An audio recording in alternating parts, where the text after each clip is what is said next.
Boa noite. João 3:36. Por isso quem crê no Filho tem a vida eterna, e que o que todavia se mantém rebelde contra o Filho não verá a vida, mas sobre ele permanece a ira de Deus. Dá-nos tua graça, Senhor, mais uma vez, enquanto aqui vivermos para pregar fielmente a tua palavra, teu querer, tua vontade, tua revelação que foi escrita, a escritura, o documento eterno, celestial que temos em mãos aqui. Eu sei que é odiado pelo diabo, mas nós amamos a tua palavra porque o Senhor nos mostrou a verdade. Então queremos desfrutar dessas maravilhas nesta noite. Em nome de Cristo. Amém. Podeis sentar, irmãos. O tema nesse versículo que eu trago para vocês está bem claro aí. Não verá a vida. Ah, que coisa maravilhosa, irmãos. O versículo é tão rico. Eu preciso tomar aqui cada palavra e deixá-las bem esclarecidas em vossas mentes e tomando as vossas emoções. E é a função de um pregador, né? Dou glória a Deus pelos pregadores fiéis que ainda temos hoje. O texto deixa bem claro, tá vendo aí, irmãos? Que uma alma não crente, não salva, um rebelde contra o Filho, não verá a vida. Veja que é uma declaração incrivelmente reveladora. Por quê? Você vai falar, pastor, você está enchendo linguiça o texto? Não. Será que é sem importância? Mas, irmãos, não tem nada na Bíblia que não tenha sua devida importância. Uma casa nossa, que você vive, pode ser linda lá na sala, linda, mas todos os detalhes da casa nos levam para lá. Então, cada detalhe é importante. Um carro, por exemplo, você olha a beleza do carro, a estética dele, mas cada detalhe ali que está oculto, ou que está aparecendo, tem sua importância. Faz o carro ficar belo. E a palavra de Deus é assim. Se você olhasse o tabernáculo, você vai falar, puxa, que lindo. Você está vendo do lado direito os pães da proposição, o candelabro do lado esquerdo, na frente a mesa da proposição, lá escondido a arca da aliança, os querubins e a presença majestosa de Deus. Atrás de você tem o altar de holocausto. Mas só isso? Não. Cada prego era feito de bronze.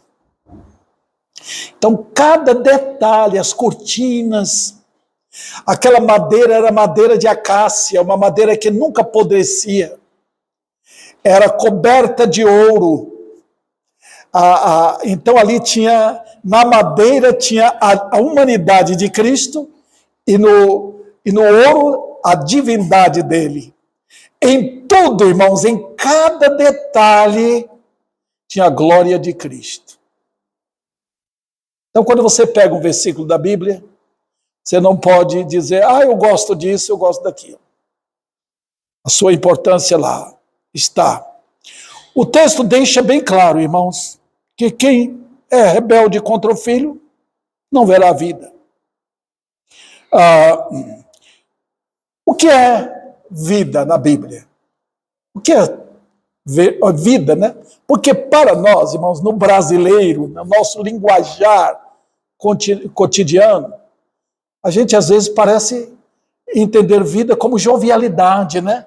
Hoje a minha netinha, ela sempre é alegrezinha, sorridente, né? Olha com aquele olhar assim, encarando a gente, mas a febre deixou ela assim tão abatida, onde ela ficava, ela nem ria mais, não me demonstrava sinal assim de esperteza. E nós entendemos que ela, parece que mostra a sua vida, Ana, né? A gente pensa a vida assim. Mas nós não estamos lidando com a gramática portuguesa, brasileira. Nós estamos lidando com a palavra de Deus. E na Bíblia, sem vida é a mesma coisa de dizer está morto. E vocês não podem desligar nenhuma palavra aqui deste versículo, desse maravilhoso livro de João. Não pode, irmão. Se você pegar João 3,16, por exemplo, um versículo tão bonito, tão conhecido, e desligar esse versículo de João, você perdeu a beleza? Perdeu. Você parece que simplesmente arrancou a pepita de ouro do seu lugar e jogou fora. Não, aqui nós estamos tratando de vida. Vida. Eu lembro, os irmãos, que a Bíblia tem 3 palavras no Novo Testamento. Na língua original, a língua grega, né? Tem 3 palavras traduzidas vida. Uma é a palavra bios, de onde vem a nossa palavra biologia. Lembra? Biologia, tudo vem dessa língua incrível, a língua grega. Uma língua muito, muito profunda, muito rica. Está na Bíblia, está uma vez lá em João, 1 João. Como fala ali em João capítulo 2, o desejo pela vida que esse mundo tem, é usada a palavra bios.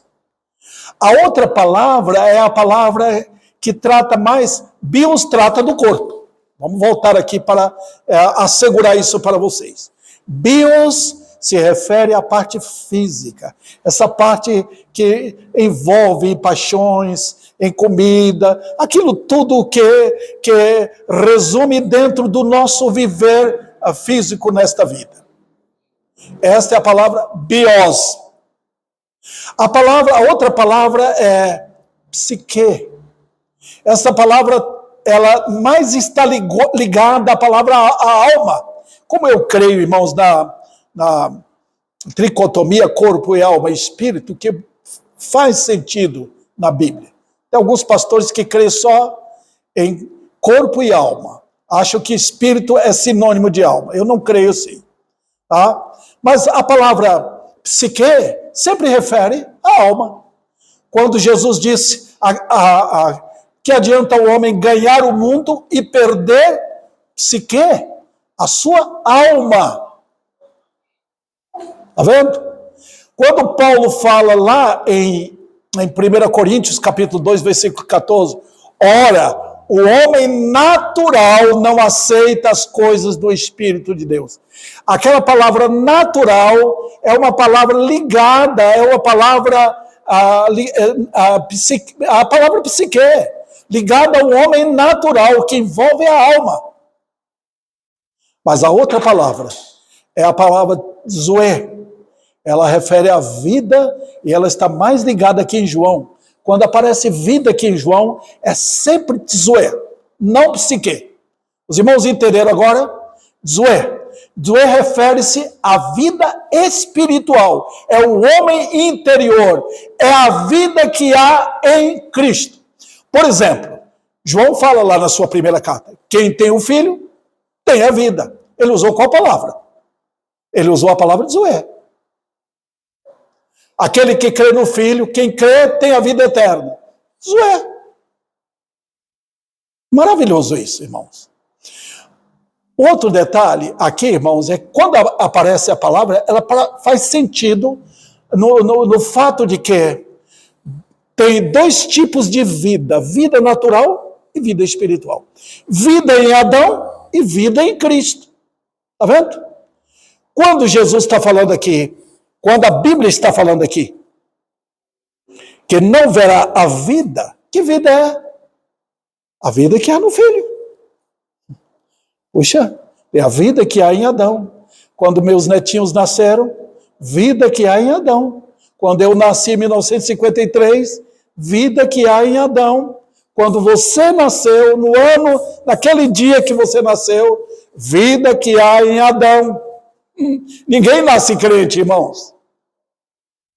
Nascemos com o psique e o bios. Os irmãos percebem agora?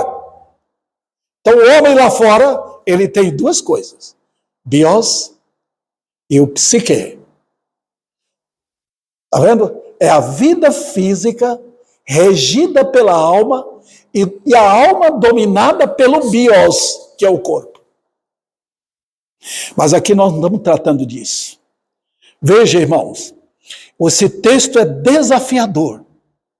Eu vou mostrar quanto a situação é aterrorizante para a alma que continua com seu coração em plena rebelião contra Cristo. E a frase aparece como uma sentença que cai sobre homens e mulheres. É uma sentença, irmãos, pesadíssima, que cai sobre a cabeça de homens, mulheres, jovens, meninos, que não se converteram a Cristo. Sabe por quê?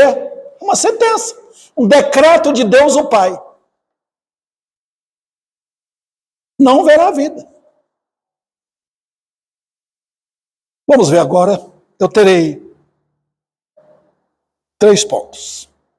E eu espero ser bem fiel em apresentar esses pontos aqui para os irmãos. Em primeiro lugar, vai nos mostrar aqui a condição na qual estão os homens no pecado.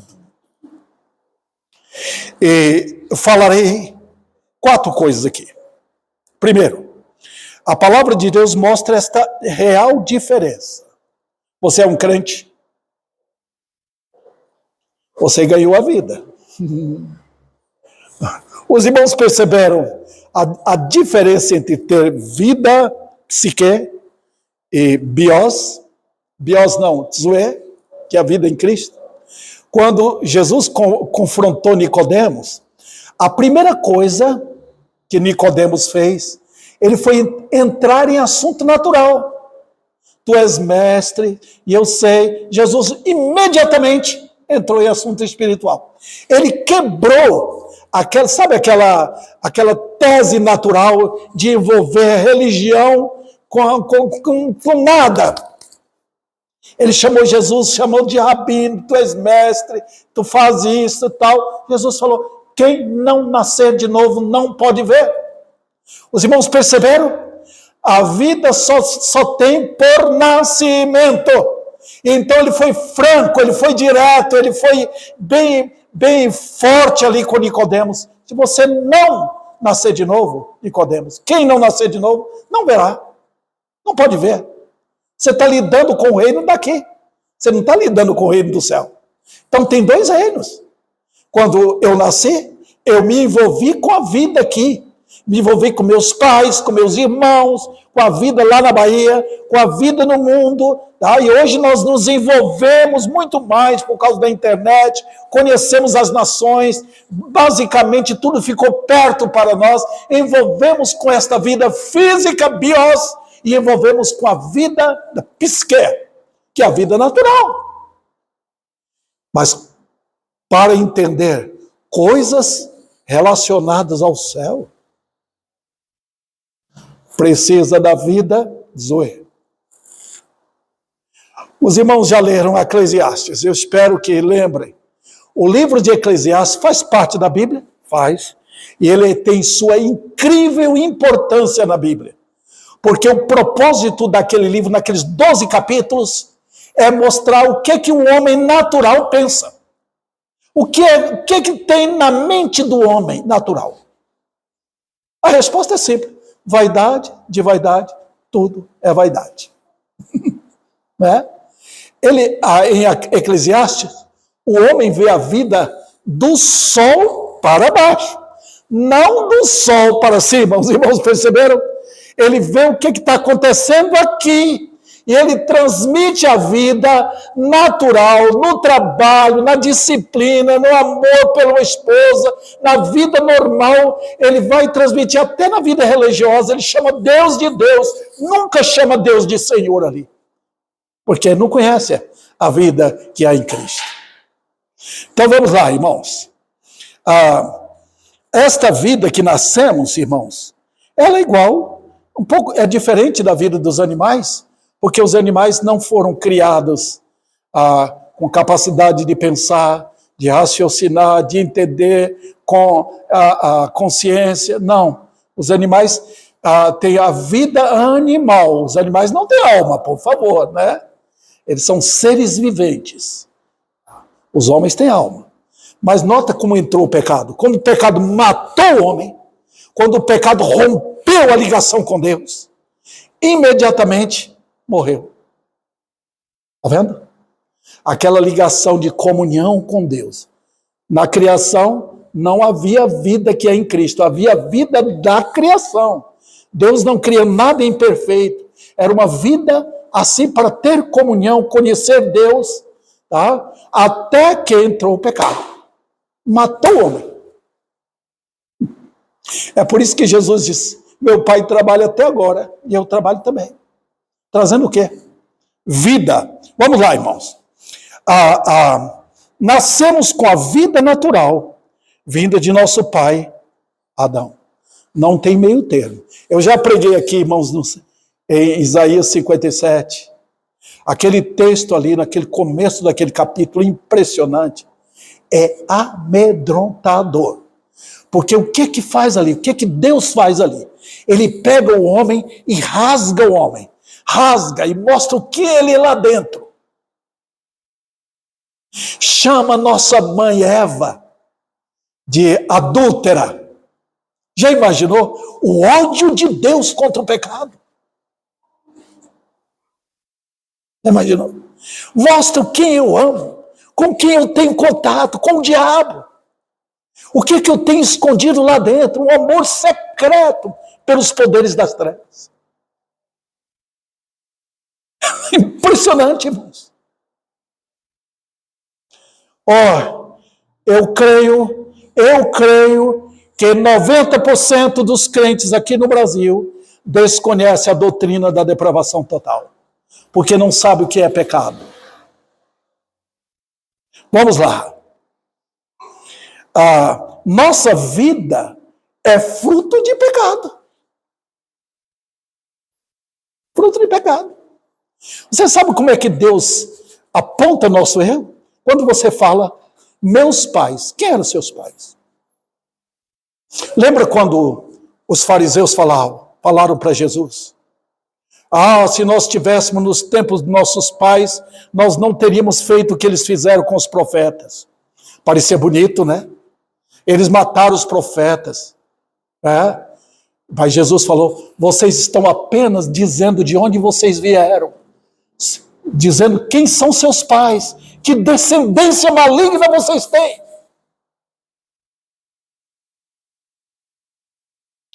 Então, queridos, Deus tem uma família de homens e mulheres que receberam vida. Vamos adiante aqui.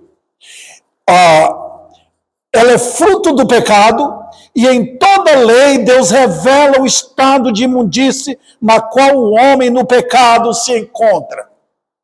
A Bíblia repete, imundície. Olha, irmãos, Isaías 64:6. Mas nós todos somos como um imundo. Eu até usei a linguagem que de uma carta ele usa, não.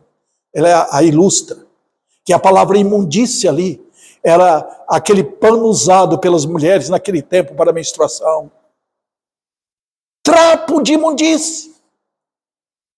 Olha o que o homem é, imundo.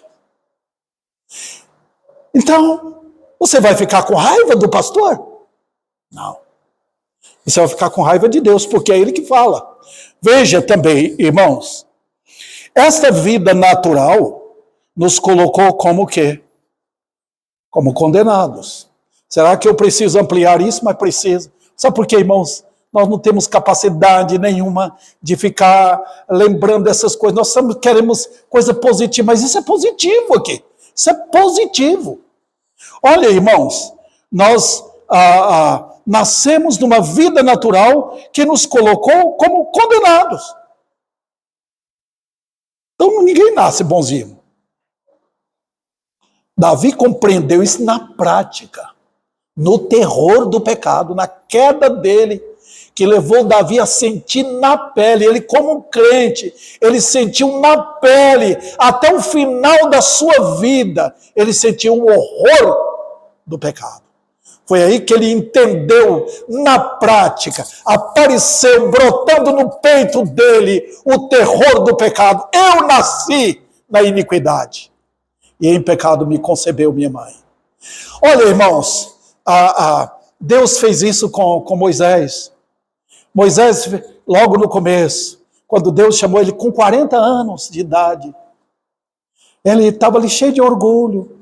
Ele foi orgulhoso no começo, querendo agir como um artista da Hollywood, matando o egípcio e escondendo na areia. Mas quando Deus chamou, já mostrou outro jeitão de orgulhoso. Eu não sei, eu não posso, eu não sei falar. Deus falou, pega a sua mão, coloca no peito. Quando ele colocou no peito, estava leproso. Está vendo? É isso que você é. Você é nada, Moisés. Quem faz a obra sou eu. Você é apenas o instrumento. É bendito o homem que é chamado por Deus para fazer uma obra daquela. Quando ele pegou a vara, joga no chão. Serpente apareceu. Está vendo? Você tem que lutar, que deve saber que tem 2 elementos aí que você deve conhecer. Quem é você? No coração, um leproso. E que essa vara que você tem, solta, ela é uma cobra. Então, queridos, vamos lá. Essa vida natural, assim, não importa a condição de vida aqui. Não importa. Você é religioso? Isso não importa para Deus. Meu filho é bonzinho? Não importa. Nasceu no pecado. Ele é religioso? Não importa. Ele é educado, ele foi treinado, ele é disciplinado? Não importa. Eu gosto muito, irmãos, daquele texto de Levítico, aquele capítulo 11 lá. Por quê? Porque ali mostra os animais impuros. Você quer conhecer a doutrina da depravação total? Olha aquele texto. A primeira coisa que Deus faz, ele mostra 4 animais. E lembra, o número 4 é o número do mundo. Lembra bem disso? Ali ele mostra o porco, o camelo, o coelho e a lebre. Eu realmente não sei a diferença entre esses 2 últimos aí. Mas ali mostra, irmãos, o homem que parece ser crente na boca. Aí é o camelo, que rumina, mas não tem as patas divididas ali no casco, né? E tem o porco, que tem as patas divididas no casco, mas não rumina. É o homem na lama do pecado. Os irmãos perceberam? Mas você vai olhar as crianças, ali aparece o coelho e a lebre. Tá? Imundos mesmos. Tá vendo? Imundos. Então, queridos, não tem diferença para Deus. Se não nascer de novo, não verá o reino de Deus. Vamos adiante aqui. Eu falei de Nicodemos. Saulo também é um outro modelo aqui, irmãos. Achava que ele poderia alcançar a ressurreição dentre os mortos. Paulo era agonizante pela ressurreição.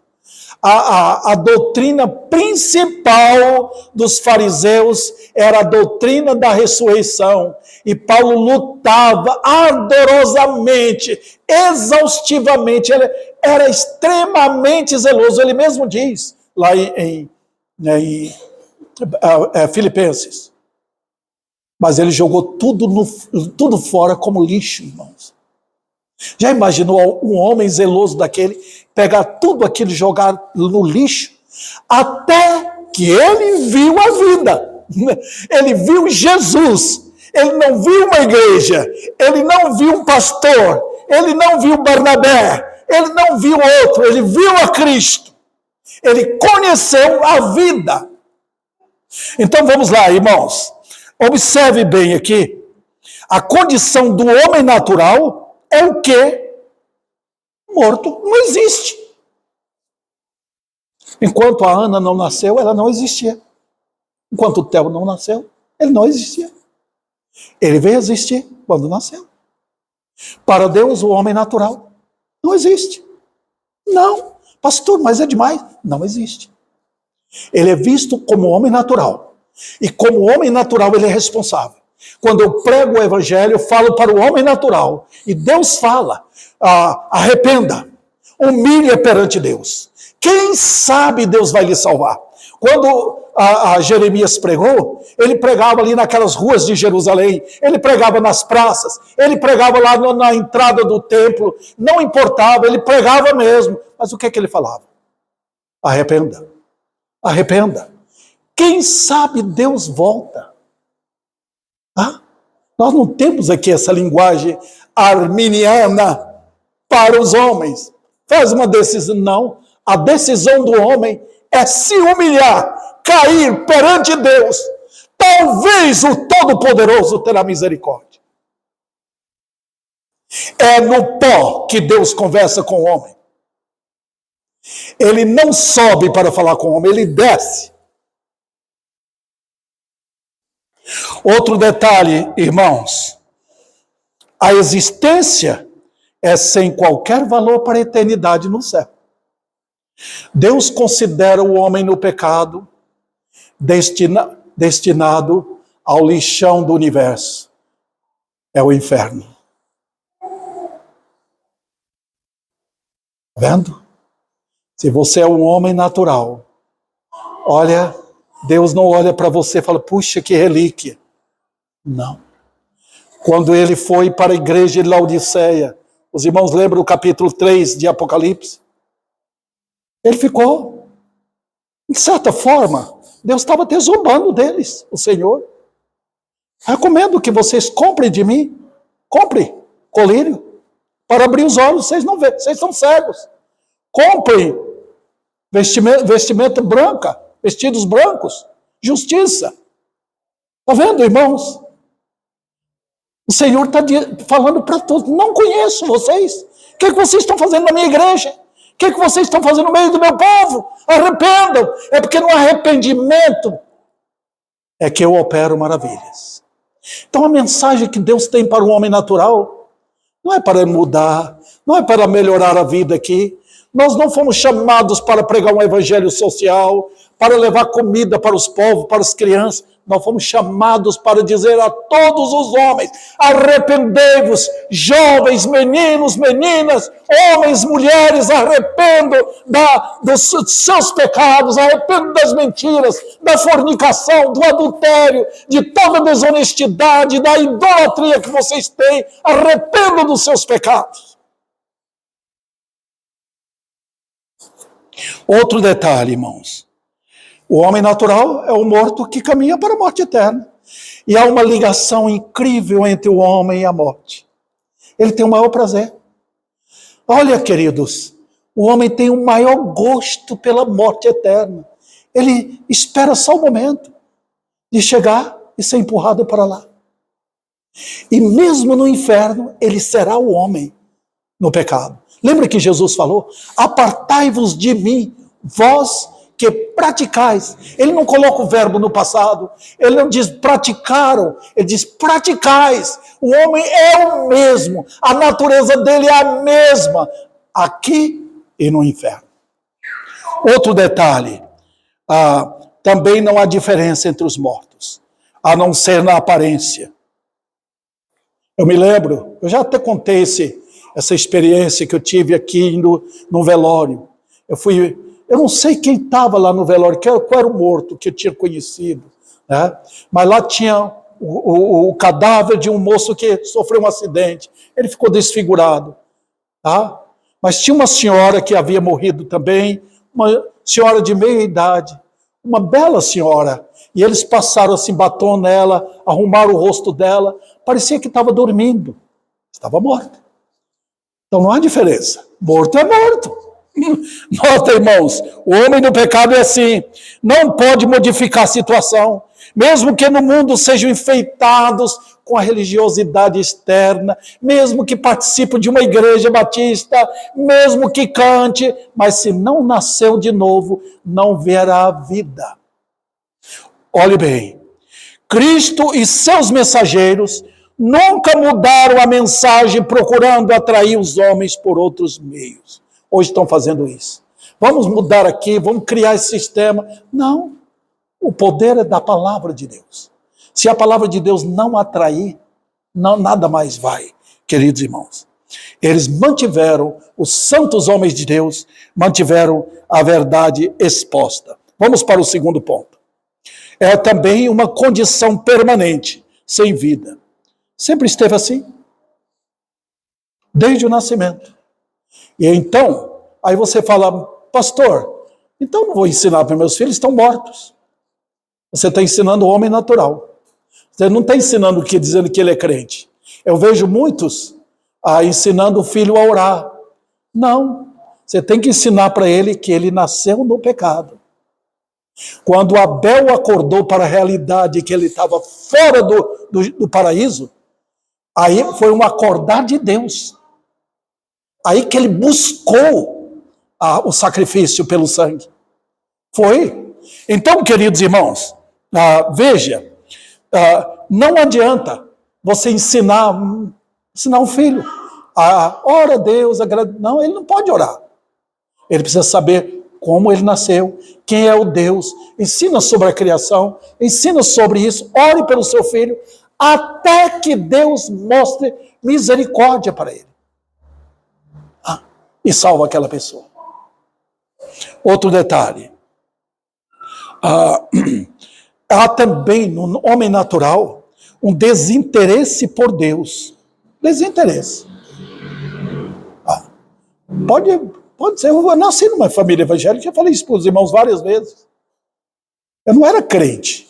Eu frequentava a igreja, cantava no coral, fazia números especiais com meus irmãos, com outros da igreja, mas não era crente. Porque não tinha interesse em Deus. Eu não via a vida. Eu não conheci Jesus. Jesus é a vida. Quem tem um filho tem a vida. Está vendo? Vamos lá. Completamente ativo quanto ao mundo. O homem natural, ele é ativíssimo no mundo. Ele trabalha pelo mundo. Ele arquiteta para o mundo. Ele doa para o mundo. Ele opera pelo mundo, ele funciona pelo mundo e ele almeja um mundo melhor. Não Deus. Você lembra de Caim? Quando ele deu as costas para Deus, matou seu irmão e caminhou com a aprovação de Deus. Pode ir. Desceu para o abismo, criou seu mundo e fez um mundo lindo naquele tempo, irmãos. Um mundo belo. Mas para quê? Para ser atirado na profundeza da água, no dilúvio. Outro detalhe, irmãos. A ausência da vida é mostrada de que maneira? Numa vã maneira de viver. Eu vou abrir aqui, irmãos, se vocês quiserem abrir em 1 Pedro 1,18, veja o que Pedro fala na linguagem dele lá. 1 Pedro 1,18. Vou ler aqui para os irmãos. Veja. Sabendo que não foi mediante coisas corruptíveis, como prata ou ouro, que fostes resgatados do vosso fútil procedimento que vossos pais vos legaram. Fútil procedimento. Inútil. Sabe o que a Bíblia usa aqui? A palavra fútil. Outra palavra usada muito no Novo Testamento, eu não sei se é a mesma palavra, eu devo procurar lá no original. Se é a palavra vaidade. Ela mostra que todo o nosso esforço neste mundo, sabe para quê? Nada.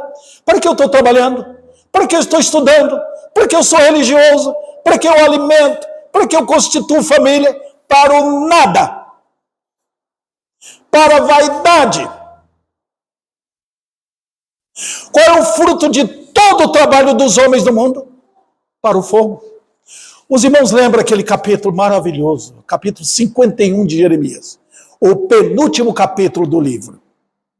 Ali, irmãos, acho que mais de 60 versículos, que trata da destruição de Babilônia.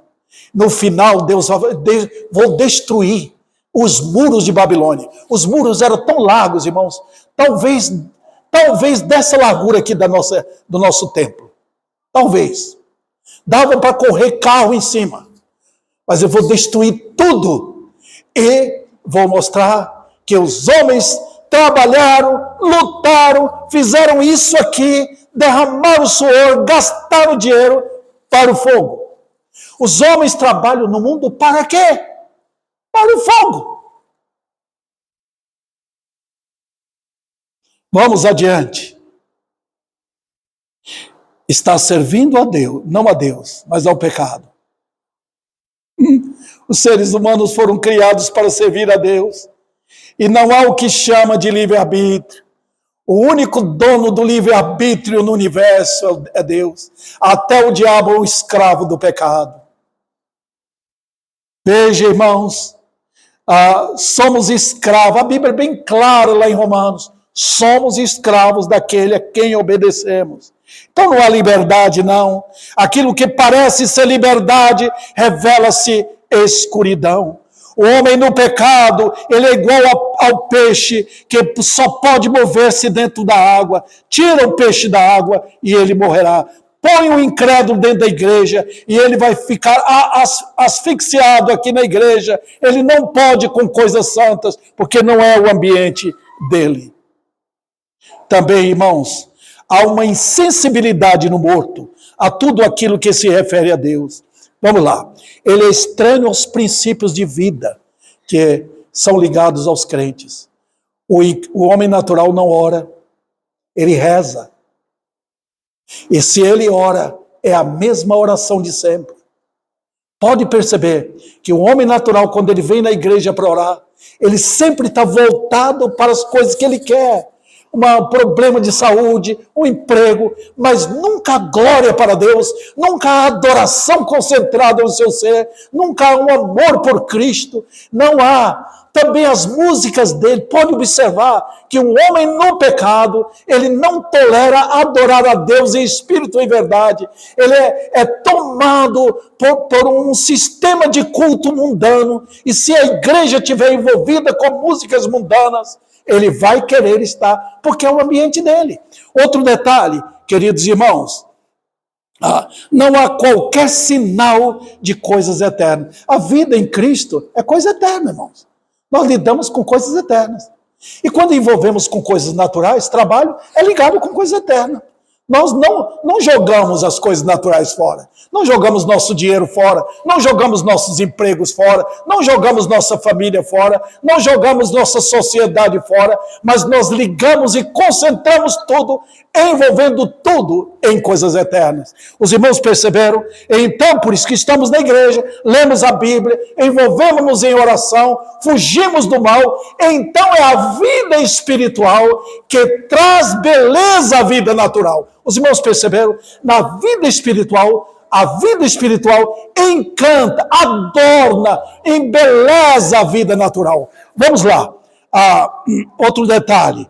Há uma ligação de amor e afeto e determinação quanto às coisas passageiras. O homem no pecado, ele é assim. Ele vive à busca daquilo que é passageiro. Ele ama aquilo, ele se concentra naquilo, ele luta por aquilo, ele trabalha por aquilo e está pronto, se Deus soltar, ele funciona como a água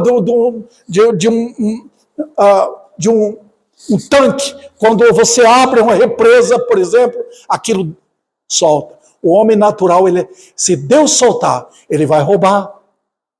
porque ele vive em torno daquilo, ele vai ser um mentiroso, ele vai ser um adúltero. Deus soltou, ele faz isso. Os irmãos percebem? É que Deus conserva, Deus segura o homem no pecado, para que não haja uma explosão de maldade, como já está acontecendo em nossa sociedade. Também, irmãos, ele está associado ao sistema mundano de vida e contribui para o mundo, contribui para o carnaval, contribui para a mentira, contribui para os esportes mundanos, ele contribui para as idolatrias, ele trabalha para o mundo homem natural, ele não tem entendimento de coisas eternas. E religiosamente há um poder por detrás que sustenta crendices, superstições e mentiras. É incrível, irmãos. Como homem natural, ele é amarrado pelos poderes das trevas, que o atrai para as superstições. Foi assim com Israel, o povo incrédulo ali vivia em torno disso, e Deus castigou a nação por causa disso. Então, irmãos, eu termino esta parte aqui, mostrando que o homem natural, ele está acorrentado por poderes visíveis, que sustentam um contínuo viver assim até a morte. O tempo se encarrega de dominar a situação. O homem natural, o homem que não viu a vida ainda, ele vai sendo dominado pela pinga, dominado pelo vício, dominado pelas paixões, vai assim aumentando, até que a morte eterna chega e o leva para a perdição eterna. Também o engano do pecado impede que ele veja os perigos que ele serve. Ele não consegue ver. O homem natural, se Deus não abrir os olhos, ele não vê. Ele só verá os demônios e os poderes das trevas quando a morte chegar. Enquanto não, tudo envolve engano na vida de um homem natural. Mesmo as dificuldades, elas chegam para alimentar uma paz terrena e transitória. E o homem natural, ele diz, nós vamos passar essa dificuldade e vencer, e a vida vai correr adiante. Ele não vê a mão de Deus, e o poder de Deus, e a ira de Deus em absolutamente nada. Vamos para a parte final. Na parte final, a triste sentença: não verá vida. Não verá por quê? Primeiro, ela está no Filho. Vida não é uma igreja. Não é, irmãos. Vida é Cristo. Ele diz, vinde a mim. Nós estamos lidando com Deus. Nós estamos lidando com a própria vida. É em Cristo. É a glória dele. Vamos lá. No pecado, o homem é um Adãozinho. O mundo é um cemitério espiritual. Um ambiente de trevas. Ele não pode ver. Em segundo lugar, ele não verá a vida, porque não há possibilidade de vê-la fora da determinação de Deus. Jesus nunca fará algo por qualquer pessoa sem a vontade do Pai. Ele é Deus homem? É. Ele ama a raça humana? Ama. Mas ele nunca fará algo fora da vontade do Pai. Todo aquele que o Pai me dá, nota a ligação que há entre ele e o Pai. Todo aquele que o Pai me dá, aí ele aponta, esse virá a mim. Então Cristo nunca fará algo fora dessa determinação do Pai. Então a Bíblia nos envolve numa vontade poderosíssima, irmãos. Vontade soberana de Deus no céu e na terra. Está funcionando. Então vamos lá. Ele afirma que ele usa de misericórdia com quem ele quiser ter misericórdia. Já imaginou a livre determinação de misericórdia do Senhor? Terei misericórdia de quem eu quiser. Poderia alguém chegar lá no cemitério de Jerusalém? Senhor, o Senhor não ressuscitou Lázaro? Ressuscita outro meu irmão ali, ressuscita meu pai. Não. Ele não foi para isso. Os irmãos perceberam a coisa? Deus faz o que Ele quiser fazer. Terei misericórdia. É por isso que eu estou lutando para falar para os irmãos aqui. Venham orar. Põe o joelho no chão. Senhor, tem misericórdia. Porque Ele é livre na misericórdia. Ele faz se Ele quiser. Vamos orar pelo nosso país. Você lembra quando Moisés foi nascer no coração de Deus, bateu ali, Senhor, o Senhor fez uma aliança, olha para esse povo lá embaixo com compaixão. Ele conquistou o coração de Deus. É assim que nós devemos fazer também. Outro detalhe, irmãos. Não haverá vida em Cristo que os santos desfrutam aqui. Vamos lá, o que é que os santos desfrutam? Jamais conhecerá o que significa os termos da aliança salvadora pelo sangue. Eles não conhecerão. Puxa, Cristo morreu por mim. Você pode perceber o homem natural, ele vai falar, Cristo morreu por todo mundo. Mas ele nunca falará, Cristo morreu por mim. É algo individual. Só é coletivo quando os santos estão juntos. Cristo morreu por nós. E quando é individual, ele fala, Cristo morreu por mim. Vamos lá. Ele jamais conhecerá o que significa pertencer ao povo de Deus como filho de Deus. O homem natural não tem isso. Jesus falou, meus irmãos, meus pais, todos são aqueles que fazem a vontade do meu Pai que está nos céus. Outro detalhe, irmãos, o homem natural jamais terá o conhecimento de Deus e da glória de Cristo.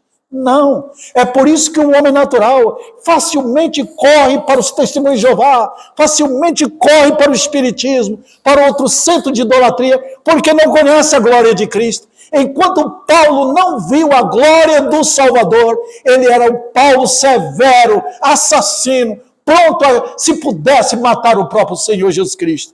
Não há vida, não pode ver. Outro detalhe.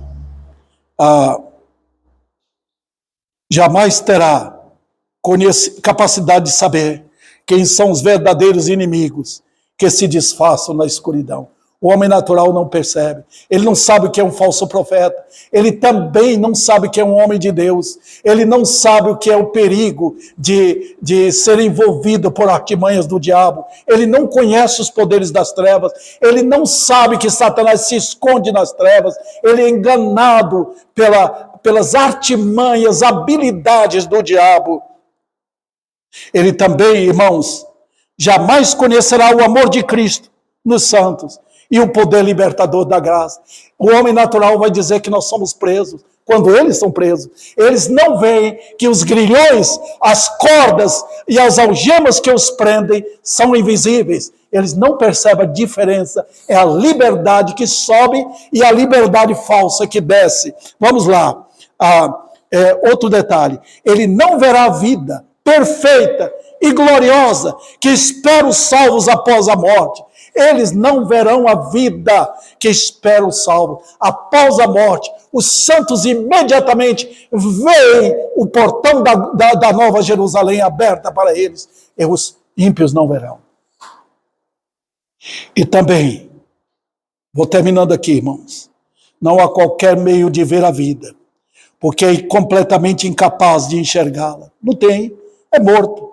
Não há igreja, nem pastor, nem padre, nem papa, nem anjos que possam mostrar as maravilhas da graça reservada só aos salvos. O homem no pecado, ele é como uma águia assentada numa mina de ouro sem saber. Ele é um cego que tateia em plena luz do dia. Ele é um preso, agrilhoado na escravidão terrível deste mundo. E para concluir, meus irmãos, o que o Senhor faz? Ele veio para entrar no cemitério. Cristo no mundo é o Senhor invadindo o reino das trevas, enfrentando a oposição dos homens e dos poderes do mundo, que atuam neste mundo. O Senhor não tem medo porque ele já venceu tudo isso. O Senhor derrotou aqueles que dominam este mundo tenebroso, os que fazem os bares, motéis, que planejam boates, igrejas mentirosas, falsos mestres. O mundo é abarrotado disso. Mas o Senhor entra. Irmãos, que vitorioso o Senhor. O Salmo 45. O mestre, em resposta à oração da igreja, ele coloca a espada do lado esquerdo dele e sai para atirar suas flechas e empunhar a espada contra os inimigos, para tirar suas flechas de amor nos corações dos eleitos, atingindo o homem natural. E é assim, queridos irmãos, tem muitas pessoas que disseram: sou crente, só vou para o céu, mas o velho homem nunca morreu. Nunca foi atingido pelas flechas do amor do Senhor. O homem cai por terra. Há uma guerra no homem interior, até que ele seja vencido e nasce um novo homem em Cristo. Está vendo o que Cristo faz? Quando o pecador tomba, Deus levanta. É a ressurreição. Olha, irmãos, o trabalho do Senhor. Ele entra. Eu tenho falado com os irmãos. O Senhor entra no cemitério, ele abre os sepulcros e ele começa a chamar: vinde, vinde. E pecadores começam a vir. E é impressionante como é o coração mudado, os lábios são mudados, a invocação vem, o corpo todo muda para seguir, servir, adorar e andar para o céu, a vida de um homem. Ó pecadores, vocês que me ouvem, se convertam a Cristo. Caia aos pés do Rei. Quem sabe Jesus vai chegar para você e abraçar você com o perdão de amor e a purificação pelo sangue. Impressionante. Quando ele chama, parece que você está indo para ele. Parece, mas é ele que está indo para você. É impressionante, né? É você que está. Você parece que você está caminhando, mas você não vê que o Deus de amor lhe espera com o braço estendido para lhe salvar para sempre. Que o Senhor aplique a sua palavra em nossos corações.